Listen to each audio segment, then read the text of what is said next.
సుమన్ టీవీలో మీ personal and business promotions కోసం కింది నెంబర్కి కాంటాక్ట్ చేయండి. నిన్న జరిగినటువంటి ఎన్నికల్లో 13వ తారీఖు ఎన్నికలు జరిగాయి.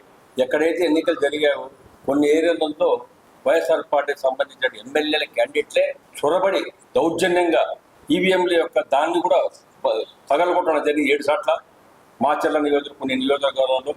ఇటువంటి అధికారులు ఉన్నప్పుడు పబ్లిక్గానే పగలగొట్టి దుర్మార్గంగా చేశారు. ఈ దుర్మార్గంగా ఎందుకంటే ఇప్పుడు అధికారంలో వైఎస్ఆర్ పార్టీ జగన్మోహన్ రెడ్డి ఫ్రాక్షన్ రాజకీయాలకు పెట్టిన పెట్టు. ఎందుకంటే ఈయన ఏదైనా చేయగలుగుతాడు. ఒక సైకో ముఖ్యమంత్రి. ఇలాంటి వాళ్ళు ప్రభుత్వము చర్యలు జాగ్రత్తగా ఉండాలి.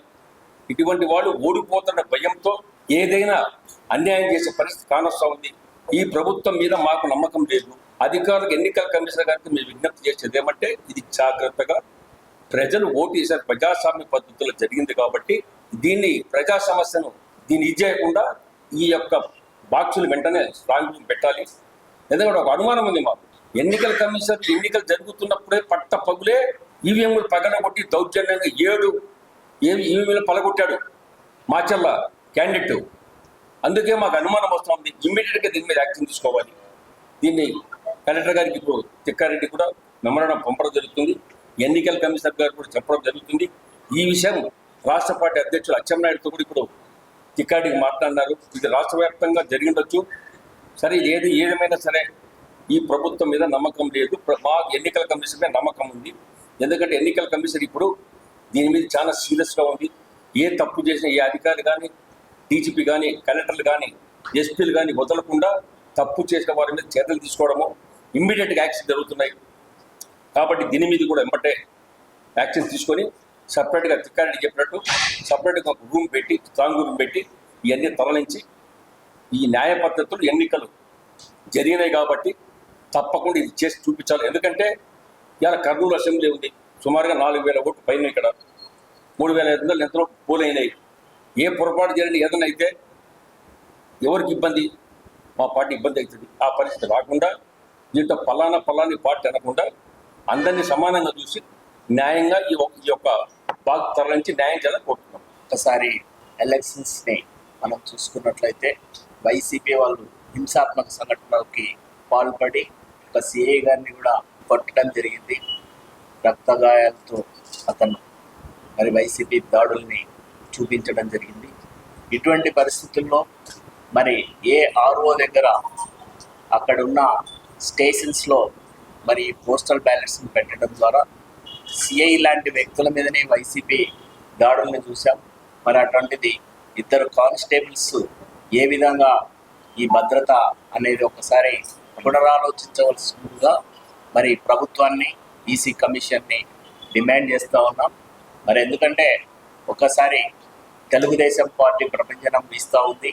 ఖచ్చితంగా తెలుగుదేశం ప్రభుత్వం మరి ఇక్కడ గవర్నమెంట్ ఫామ్ చేసిపోతుంది అనేది సెంట్రల్ ఇంటెలిజెన్స్ కూడా మరి సాక్షాత్తు మరి హోమ్ మినిస్టర్ కేంద్రం చెప్పడం జరిగింది.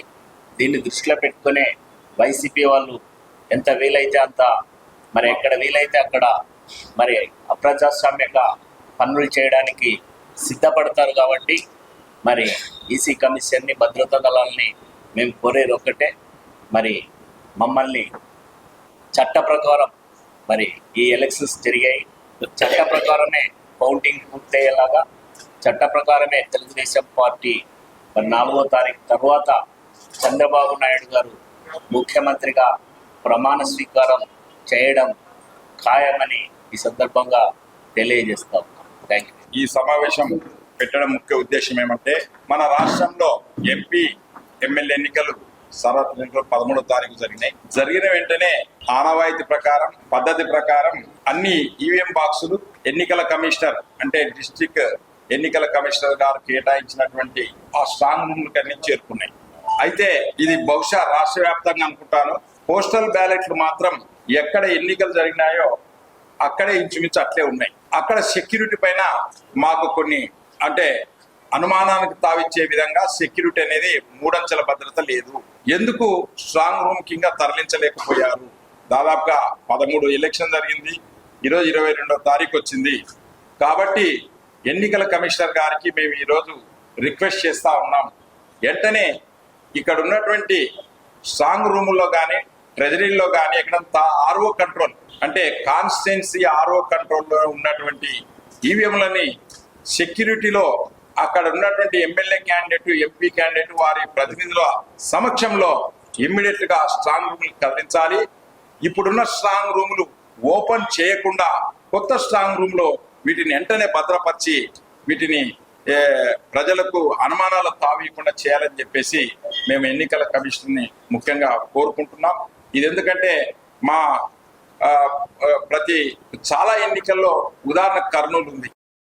మేము లాస్ట్ ఎన్నికల్లో 2000తో ఓడిపోయినాం, లేక ఆలూరు అంతకుముందు ఎన్నికల్లో 1900తో ఓడిపోయినాం. కానీ ఇక్కడ పోస్టల్ బ్యాలెట్ 4-5 దాదాపు ఉన్నాయి. అంటే మాకు ఎవరికైనా కానీ ఇటువంటి అనుమానాలు తావిస్తుంది కాబట్టి షార్ట్ ఉన్నప్పుడు చాలా ఇంపార్టెంట్ ఒక్క ఓటైనా కూడా.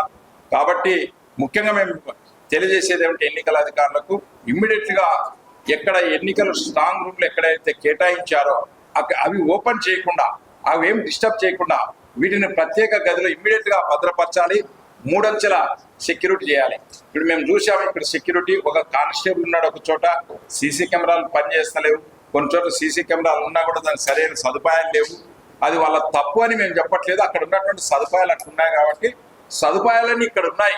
ఇక్కడ హెడ్ క్వార్టర్స్ లో మీరు కేటాయించిన చోట 24 hours కరెంటు 3 అంచెల విధానం ఇక్కడ ఉంది కాబట్టి వాటిని కూడా ఇక్కడ తీసుకొని వచ్చి ఈ స్ట్రాంగ్ రూములు ఓపెన్ చేయకుండా అక్కడ తెచ్చేటప్పుడు మా పర్మిషన్ ఎన్నికల ఏ క్యాండిడేట్ కానీ ఏ పార్టీ క్యాండిడేట్ కానీ ప్రతినిధి కానీ వాళ్ళతో సమక్షంలో ఇక్కడికి తీసుకొని వచ్చి భద్రపరచవలసిందిగా మేము ముఖ్యంగా కోరుకుంటున్నాం. ఇది ఇమ్మీడియట్ గా చేయాలి. మేము ఈరోజు కర్నూలు జిల్లా కలెక్టర్ వారికి మేము తెలుగుదేశం పార్టీ తరఫున రిప్రజెంటేషన్ కూడా ఇచ్చాం.